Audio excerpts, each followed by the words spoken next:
নিজেকে সেই দিকে চালিয়েছি, যুগের হাওয়া যেদিকে চলেছে সেদিকে নিজেকে পরিচালিত করেছি, যুগের হাওয়া যেভাবে বয়েছে সেভাবে নিজেদেরকে বইয়ে দিয়েছি।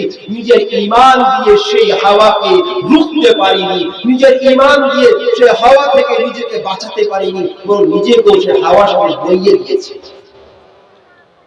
তাহলে আজ আপনি দেখুন, মাত্র এখনো চলছে, আপনি কোনটা বলবেন? ফিলিস্তিনের অবস্থা দেখুন, ফিলিস্তিনের অবস্থা দেখুন, ভারতবর্ষের অবস্থা দেখুন, সারা বিশ্বের অবস্থা দেখুন। এগুলো কেন হয়েছে? এই জন্য হয়েছে যে আমাদের ঈমানের যে শক্তি, ঈমানের যে অস্ত্র, এই অস্ত্রকে হারিয়ে দিয়েছি, ঈমান হারিয়ে দিয়েছি। ঈমানদার যদি হতাম, যদি মুমিন হতে পারতাম, খাঁটি মুসলিম যদি হতাম, তাহলে আমরা বিজয় হতাম। যেহেতু আমাদের ঈমান সেই ফেনার মতো হয়ে গেছে, যার নিজস্ব কোনো শক্তি নাই, যার নিজস্ব কোনো বল নেই, সে বলহীন, শক্তিহীন সে ফেনা। আমাদের ঈমানের অবস্থা আজ কতটা আমাদের ঈমানের অবস্থা, এটাকে যদি দেখতে চাই তাহলে আমাদের জিন্স প্যান্ট শার্ট পরা যুবকদেরকে দেখলে বুঝতে পারা যায়, যাদেরকে জলসা মাহফিলে ডাকতে গেলে এদের মাথা ভারী হয়ে যায়, এদেরকে যদি জলসা মাহফিলে বসতে বলা হলে এদের পেটে ব্যথা হতে লাগে। এই জাতির এই তো অবস্থা, যেখানে কোরআন ও হাদিসের আলোচনা চলবে সেখানে এদের সহ্য হয় না, সেখানে পালানোর কোন রকমের একটা সাইড কাটার কোন বাহানা খুঁজে এবং এখান থেকে সাইড কাটার একটা রাস্তা খুঁজে বেড়ায়। যাই বলছিলাম, তো এই অবস্থা দাঁড়িয়েছে ঈমানের দুর্বলতার কারণে। আল্লাহ রাসূল পরবর্তী শব্দের মধ্যে বলছেন, ওয়ালা ইয়ানজিআল্লাহু মিন সুদুরি আদুবিকুম আল মাহাবাতা মিনকুম। আল্লাহ তাআলা বলছেন, এবং তোমাদের শত্রুদের অন্তর থেকে তোমাদের ভয়কে এবং আতঙ্ককে আল্লাহ তাআলা বের করে নেবেন। অর্থাৎ মুসলিমদের ব্যাপারে অপর জাতির অন্তরে একটা ভয় ছিল, একটা আতঙ্ক ছিল, সেই ভয়কে এবং আতঙ্ককে আল্লাহ তাআলা বের করে নেবেন। এর মানে হচ্ছে এটা যে আল্লাহর রাসূল সাল্লাল্লাহু আলাইহি ওয়াসাল্লাম বলছেন যে আমাকে এবং আমার উম্মতকে ৫টি বৈশিষ্ট্য দেওয়া হয়েছে, আমাকে এবং আমার উম্মতকে ৫টি গুণ দেওয়া হয়েছে, যে ৫টি গুণ, ৫টি বৈশিষ্ট্য আমার পূর্ববর্তী কোন নবী এবং রাসূলকে বা কোন জাতিকে বা কোন উম্মতকে দেওয়া হয়নি। সেই ৫টি বৈশিষ্ট্যের মধ্যে একটি বৈশিষ্ট্য এই জাতির কি জানেন? ওয়া নুসিরতু বির-রুবি মাসিরাতা শাহর, ওয়া নুসিরতু বির-রুবি মাসিরাতা শাহর। এই জাতির, এই উম্মতের একটি বৈশিষ্ট্য হচ্ছে, যদি এখানে কোনো একজন মুসলিম থাকে, একজন মুসলিম, আর এখান থেকে আপনি সফর করতে শুরু করলেন, সফর করতে করতে করতে করতে ১ মাস সফর করার পর যেই জায়গায় আপনি পৌঁছাবেন, সেখানে যদি কোনো অমুসলিম যদি এই মুসলিমের খবর শুনতে পায়, তাহলে তার অন্তরে আর ভয় আতঙ্ক থাকবে। এতটা আল্লাহ তাআলা এই মুসলিমের আতঙ্ক তাদের অন্তরের মধ্যে ভরে দিয়েছে। কিন্তু যখন এই জাতি ঈমানি দুর্বলতার মধ্যে ভুগবে, তখন সে শত্রুদের অন্তর থেকে এই মুসলিমদের ভয় বা আতঙ্ককে বের করে নেবে। তাই আজ আর ভয় নেই, বরং ভিড়ের মধ্যে থেকে পিটিয়ে মেরে দেওয়া হচ্ছে। ভয় যদি থাকতো তাহলে মারার ক্ষমতা ছিল না। এইটাই আল্লাহ তাআলা রাসূল বলছেন, আল্লাহ তাআলা তাদের অন্তর থেকে মুসলিমদের ভয় বা আতঙ্ককে বের করে নেবে। আর কি হবে? ওয়ালা ইয়াকফান্নাল্লাহু আলাইকুল ওয়াহান, এবং তোমাদের অন্তরের মধ্যে ওয়াহান নামক ব্যাধিকে ভরে দেবে। কি বলেন রাসূল? তোমাদের অন্তরে ওয়াহান নামক ব্যাধি, রোগ ভরে দেবে।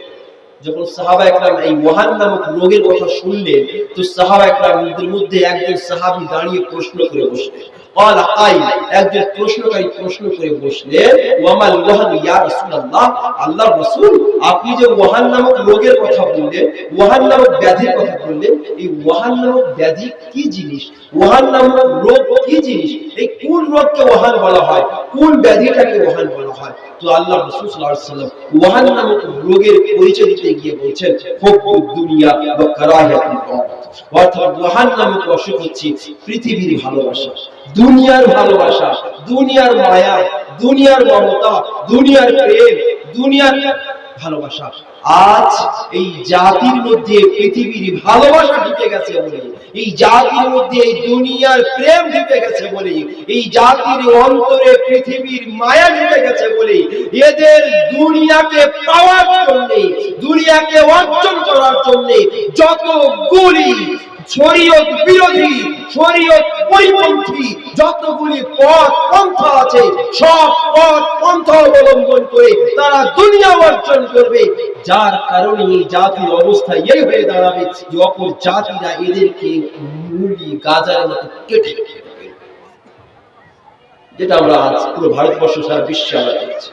এবং দ্বিতীয় কথাটা কি, মত, এবং এই জাতির মধ্যে মৃত্যু অপছন্দ ঢুকে যাবে, মৃত্যুকে অপছন্দ করবে। অর্থাৎ এরা বিশ্বাস করবে মরতে হবে, মুখে বলবে মরতে হবে, মরবো একদিন, কিন্তু মরতে চাইবে, মরতে অপছন্দ করবে। কারণ ভালোবাসা যে দুনিয়ার প্রতি রয়েছে, ভালোবাসা জিনিস কেউ ছাড়তে চাইবে না, ভালোবাসার জিনিস কেউ ছাড়তে চাইবে না। কিন্তু ভালোবাসা রয়েছে পৃথিবীর সাথে, মরতে গেলে পৃথিবী ছাড়তে হবে, তাই তারা পৃথিবী ছাড়বে না বলে তারা মরতেও চাইবে না। আর যখন মরতে চাইবে না তখন মরণের প্রস্তুতিও নেবে না, যখন মরণের প্রস্তুতি নেবে না তখন সে অপরাধ করতে তার কোনো বাধাও থাকবে না। তাই এই জাতি অপরাধে লিপ্ত হয়ে যাবে, পাপে লিপ্ত হয়ে যাবে।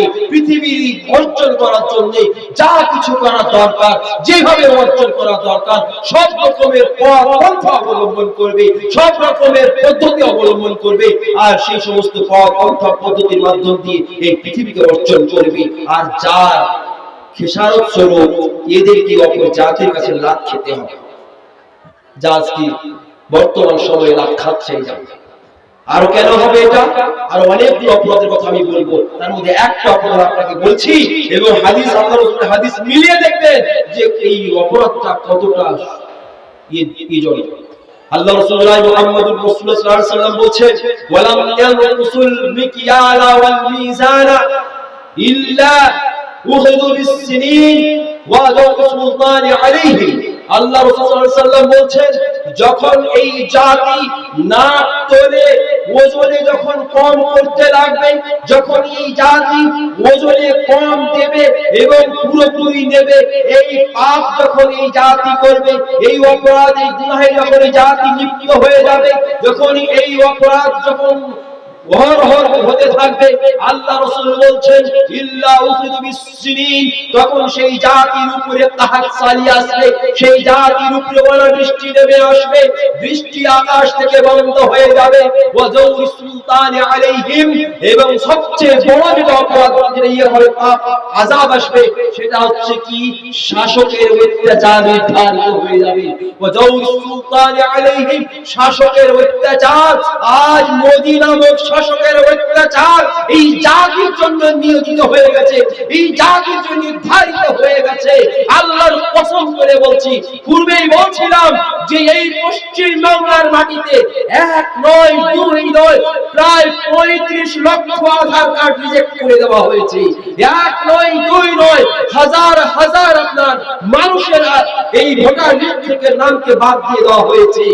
এক নয়, দুই নয়, এই করে করে মানুষের অধিকারকে ছিনিয়ে নেওয়া হবে, এইভাবে আপনার অধিকারকে কেড়ে নেওয়া হবে। আল্লাহ রাসূলুল্লাহ মুহাম্মদুর রাসূলুল্লাহ এই একটি পাপের খেসারত বলছেন যে এদের উপরে শাসকের শাস্তিকে নির্ধারিত করে দেওয়া হবে, এদের উপরে শাসকের অর্থাৎ প্রধানমন্ত্রী, মুখ্যমন্ত্রী, মুখিয়া ও তাদের অত্যাচার নির্ধারিত হয়ে যাবে। আজ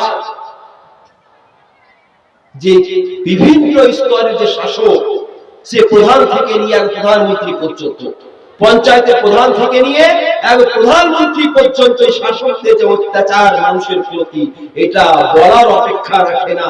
এই যে আযাব, এই যে আল্লাহ তাবারক ওয়া তাআলার যে শাস্তি, এই শাস্তি হচ্ছে একটা পাপের কারণে। সেই পাপটার নাম হচ্ছে কম দেওয়া এবং পুরোপুরি নেওয়া। ওজন করতে গিয়ে যেভাবে আমরা বিভিন্নভাবে দাঁড়ি মেরে আমরা দিয়ে থাকি, এই পাপের কারণে এত বড় শাস্তি আল্লাহর পক্ষ থেকে আমাদের উপরে নির্ধারিত হয়েছে। তাই এক নয়, দুই নয়, আরো আপনাকে বলি আল্লাহর পক্ষ থেকে বিভিন্ন আযাব এসে থাকে। আরো কতগুলি পাপ, যে পাপের কারণে আল্লাহর পক্ষ থেকে আযাব এসেছে, তার মধ্যে একটি আযাব, আজ পুরো পৃথিবী বিভিন্ন নতুন নতুন রোগে আক্রান্ত, বিভিন্ন নতুন নতুন রোগের সম্মুখীন হচ্ছে, যেই রোগের এখনো অনেক রোগ যার এলাজ বা চিকিৎসা হচ্ছে না, যার চিকিৎসা আছে কিন্তু পৃথিবীর কোনো মানুষ তার চিকিৎসার সমাধান করতে পারেনি। বিভিন্ন নতুন নতুন ব্যাধির সম্মুখীন হতে হচ্ছে। এটাও একটা পাপের ক্ষতিপূরণ স্বরূপ আল্লাহর পক্ষ থেকে আসে। এটা আমার কথা নয়, বরং আল্লাহর নবী জনাবে মুহাম্মদুর রাসূলুল্লাহ সাল্লাল্লাহু আলাইহি ওয়াসাল্লাম আজ থেকে প্রায় 450 বছর পূর্বে বলে গেছেন। কি আল্লাহ রাসূল বলেন, লাম তাজহারিল ফাহিশাতু ফি কওমিন কাত্তু হাত্তা ইউলিনু বিহা إلا فشاهم الطاعون والأوجاع التي لم تكن مضت في أسلافهم الذين مضوا। আল্লাহ রাসূল বলেছেন, যখন কোন জাতির মধ্যে নির্লজ্জতা প্রকাশ্যে হতে থাকবে, যখন কোন জাতির মধ্যে অশ্লীলতা প্রকাশ্যে হতে থাকবে, যদি এই অশ্লীলতা দেখতে হয় তাহলে শাহজালালের জনসন মহকুমের রাস্তা দেখলে দেখতে পাবো। যদি অশ্লীলতা দেখতে হয় তাহলে শাহজালালের মহিলা প্যান্ডেলের গেটে গেলে দেখতে পাবো, যেখানে অহরহ পুরুষ মহিলাদের সাথে একবারে বেমিন বিনা কোন লাগামে একেবারে দাঁড়িয়ে গল্প করছে। এই নির্লজ্জতা, এই অশ্লীলতা প্রকাশ্যে যখন জাতির মধ্যে ঘটবে, আল্লাহ রাসূল বলেছেন, ইল্লা ফাশাবিমুত তাউন, সেই জাতির মধ্যে আল্লাহ তাআলা তাউন নামক ব্যাধিকে ছড়িয়ে দেবেন। ওয়াল্লাহু জাআল্লাযী লাম তাকুন মাযাত ফি আসলাফিল লাযীনা মাযাউ, এবং এমন কতগুলি ব্যাধিকে ছড়িয়ে দেবেন, এমন কতগুলি রোগকে ছড়িয়ে দেবেন, এমন কতগুলি ভাইরাস ছড়িয়ে দেবেন, যে ভাইরাসগুলি, যে রোগগুলি, যে ব্যাধিগুলি এর পূর্বে আমরা দেখি বা পাওয়া যায়নি। পূর্বপুরুষদের মধ্যে যে ব্যাধিগুলি ছিল না, জানেন, আজ নির্লজ্জতার কথা বলতে এরা লজ্জা করে। আমি 3 বার গেলাম শুধু এই দৃশ্য দেখার জন্য, যে কি হচ্ছে জলসার নামে। আজকে আমি 3 বার গেছি, যে মহফিলে যে মহিলা প্যান্ডেলের গেটে নির্লজ্জ পুরুষগুলো যারা সেখানে দাঁড়িয়ে, যারা জলসার নাম করে যে ব্যভিচারকে আহ্বান করেছে, ব্যভিচারে আমন্ত্রণ করেছে, শুধু ব্যভিচার মানে এই নয় যে একাকী কোন রুমের মধ্যে বন্দী হয়ে তারা ব্যভিচার করেছে, এটাই ব্যভিচার নয়। আমি ব্যভিচার স্টার্টিং সেই এক অপরের কথোপকথন থেকে তার একটা দরজা খুলে দিয়েছে। এই পুরুষগুলো সেই মহিলাদের প্যান্ডেলের গেটে দাঁড়িয়ে বহর নারী পুরুষ একেবারে বেলাগাম ভাবে কথা বলছে। এইরকম যখন ঘটবে এই জাতির মধ্যে, তখন এই করোনা ভাইরাসের মতো ব্যাধি এই জাতির মধ্যে ছড়িয়ে যাবে। বেশি দিন নয়, মাত্র 4 থেকে 5 বছর পূর্বে করোনা ভাইরাস নামক আমরা ভাইরাস দেখলাম। যে করোনা ভাইরাস পৃথিবীর মানুষের সামনে কিয়ামতের ঝলক দেখিয়ে চলে গেল। কিয়ামতের ঝলক আমরা সচক্ষে দেখেছি। যেই মুহূর্তে, এমন একটা মুহূর্ত এসেছিল যে মানুষ নিজের পিতাকে মাটি দেওয়া তো দূরের কথা, গোসল তো দূরের কথা, দাফন তো দূরের কথা, তাকে ঢালা মাটি পর্যন্ত হয়েছে, এমনও দিন গেছে। শুধু তাই নয়, শুধু ভারতবর্ষের মাটিতে কত হাজার মানুষের মৃত্যু হয়েছে বলা যায় না, তবে সরকারি যে রিপোর্ট অনুযায়ী খুবই অল্প দেখানো হয়েছে। আমি সচক্ষে দেখেছি শ্মশানে লাশের লাইন লেগে আছে, কবরস্থানে লাশের লাইন লেগে আছে, সমুদ্রে এবং গঙ্গার পানিতে, সমুদ্রের মধ্যে লাশের বন্যা বয়ে যাচ্ছে। কিয়ামতের ঝলক দেখেছিলাম। মানুষ বাড়ির মধ্যে বন্দী হয়ে গেছিল, বাইরে বের হতে পারছিল না। শুধু তাই নয়, যারা বিদেশে ছিল তারা কি যে কষ্ট করেছে, কি ব্যথা অনুভব করেছে, তারাই ভালো করে জানে, যারা সেই মুহূর্তে বিদেশে তার অবস্থান করেছিল। কিসের জন্য? শুধু এই অশ্লীলতার জন্য। তারপরেও এখন পর্যন্ত এই বাতি জ্বলে না, এই দিমাগের বাতি এখনো পর্যন্ত জ্বলছে না। এই জাতি বলে নিজের সুবিধা বুঝে, নিজের ব্যথা বুঝে, নিজের সুখ বুঝে, কিন্তু ব্যথাটা কেন হচ্ছে সেই কারণটা দূর করবে না, সেই দুঃখটা কেন হচ্ছে সেই কারণটা দূর করবে না। আমি যদি আরো বলি যে এই জাতির এই অবস্থার জন্য যদি পৃথিবীতে আরো কোনো কারণ হতে পারে, যদি এই জাতির এই জাতির এই অবমাননার জন্য, এই জাতির পতনের জন্য যদি আরো কোনো কারণ হতে পারে, থেকে সবচেয়ে বড় কারণ আমি যেটা দেখতে পেয়েছি সেটি হচ্ছে এই জাতির তাদের ধর্মগুরুদের সাথে খারাপ আচরণ। এই জাতি যে আচরণ ওরা আমাদের সাথে করেছে, যে আচরণ ও তাদের ধর্মগুরুদের সাথে করেছে, আল্লাহর কসম করে বলছি পৃথিবীর কোন জাতি তাদের ধর্মগুরুদের সাথে আচরণ করে না। এই মুসলিম জাতি তাদের ধর্মগুরু অর্থাৎ ওলামাদের সাথে যে আচরণ করেছে, এটা আপনাকে বলছি, আর মিলিয়ে দেখবেন আপনার সমাজের সাথে আপনি কি কি করেছেন আপনি নিজে বুঝতে পারবেন।